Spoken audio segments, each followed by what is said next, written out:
Olá, o meu nome é Derlei Fernandes, eu sou aluno de mestrado do programa de pós-graduação de Bioinformática do FPR, eu faço parte do Laboratório de Inteligência Artificial Aplicada à Bioinformática e atualmente eu trabalho com a solução do traçado ótimo através de algoritmo genético e inteligência artificial. Mais recentemente eu trabalhei na projeção em espaços vetoriais de sequências de aminoácidos dentro da linguagem R.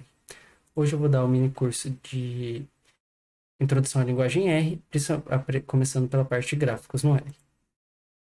Então, eu vou dar a parte de contextualização primeiro, e depois a gente vai passar para a parte dos gráficos base da linguagem R. Então, contextualização. Nessa parte eu vou apresentar para vocês um pouco sobre que momentos usar e a importância de se utilizar gráficos. Então, pensando nessas quatro etapas como etapas principais do desenvolvimento científico: planejamento, o experimento, resultados e apresentação de resultados. A gente vai ter a utilização de gráficos, principalmente nas duas etapas ali de baixo, nos resultados e na apresentação de resultados. No planejamento, a gente vai pensar o experimento, na parte de experimentos, a gente vai executar o projeto. Mas no resultados, a gente vai precisar fazer uma análise e interpretação do que foi obtido a partir do experimento. Então, nessa parte, o gráfico muitas vezes vai trazer de uma maneira visual, a fim de esclarecer a compreensão dos dados obtidos. E na apresentação dos dados, é muito importante que a gente apresente o que foi obtido e o que foi analisado de uma maneira clara e de uma maneira bonita. Isso muitas vezes conquista o leitor e acaba conseguindo que você emplaque um artigo, por exemplo, ou consiga vender a sua ideia para quem você tem interesse de atingir. Então vamos entrar na parte de gráficos base da linguagem R. Os gráficos da linguagem base de R, eles não requerem instalação. Eles são pacotes que já vêm dentro do programa. Assim que você baixa o R, ele já vai ter esse pacote de funções. E as principais funções seriam o gráfico de pontos, linha, boxplot e histograma. A gente vai passar agora por cada um deles e depois a gente vai para RStudio para dar uma estudada melhor. Então, o gráfico de pontos. O gráfico de pontos, ele é a função básica de plot do R. Então, ele recebe dois vetores, um vetor com as posições de x, um vetor com as posições de y, e vai unir os dois vetores em plano cartesiano. Então, o primeiro vetor vai ser o x, o primeiro ponto do primeiro vetor vai ser o x, que vai combinar com o primeiro ponto do segundo vetor, que vai ser o y. O gráfico de linhas é a mesma função, é a função plot e vai receber dois vetores da mesma forma. Porém, no final a gente coloca type e seleciona o type L, que seria o tipo de gráfico de linha. Já o gráfico de barra ele é chamado por uma função diferente, a barplot. A função barplot vai receber apenas um vetor de dados. Esse vetor de dados vai definir as alturas das barras que a gente vai ter projetado.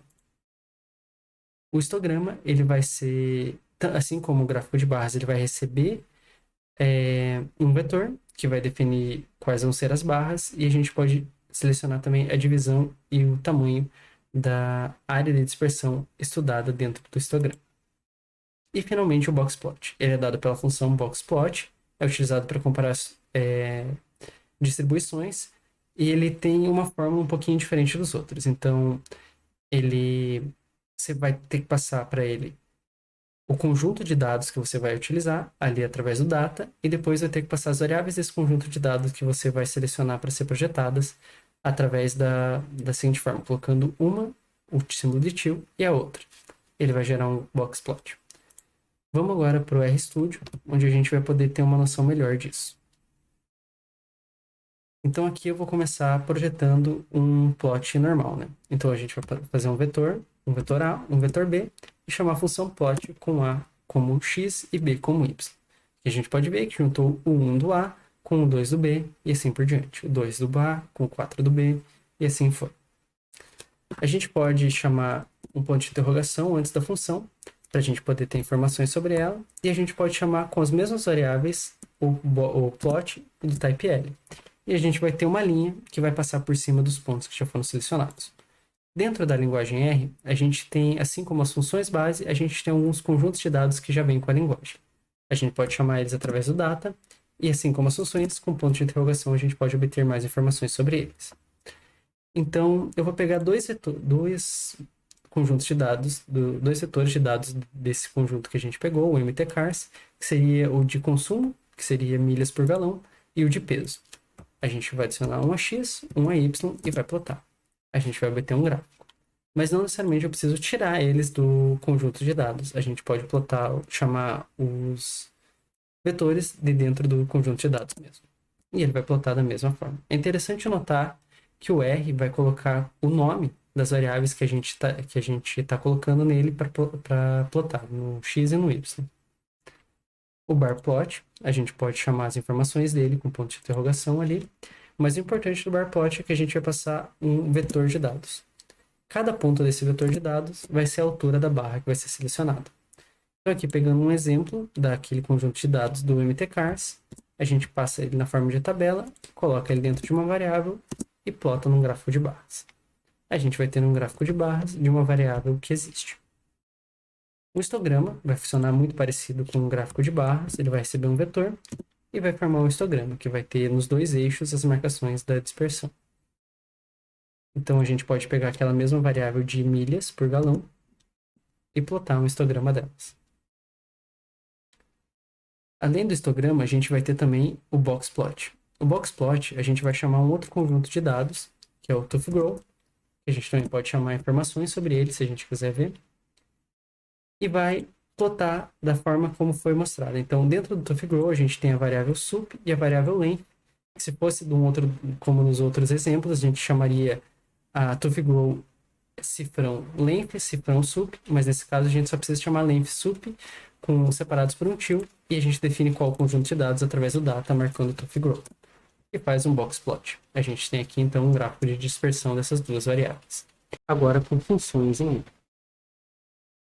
Então, o R ele já tem as funções básicas, são funções que você já tem acesso no momento que você instala a linguagem na sua máquina. Elas não requerem instalação, não requer chamada de pacote. Porém, a gente tem repositórios adicionais. Os repositórios principais de funções do R seriam o CRAN e o Bioconductor.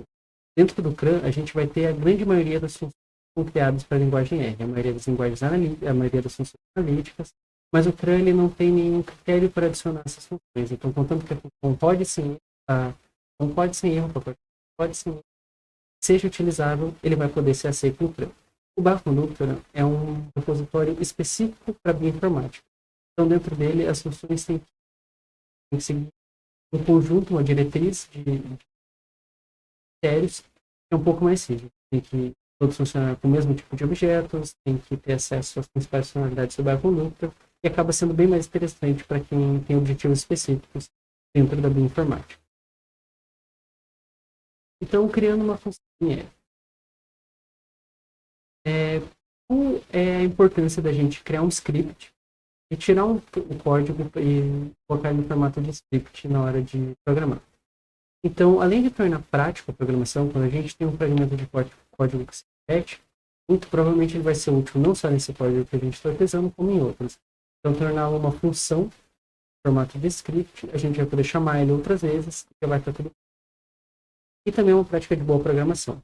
Então, existe uma etiqueta, a maioria das linguagens de programação tem etiqueta, dentro da etiqueta da linguagem R, você criar uma função para soluções é algo bom, que limpa seu código e facilita a compreensão de outros programadores e até de usuários. Para criar uma função em R, a gente vai utilizar a função function. Como que essa função vai funcionar? A função function vai marcar os argumentos que a gente vai ter adicionado à função, quais são as variáveis ou vetores que a gente vai querer passar para a função, e vai atribuir a nome. Nome vai ser o nome da função que a gente vai dar. E dentro de colchetes a gente vai colocar os comandos que essa função vai obedecer. Aqui tem um pouco do help da função function.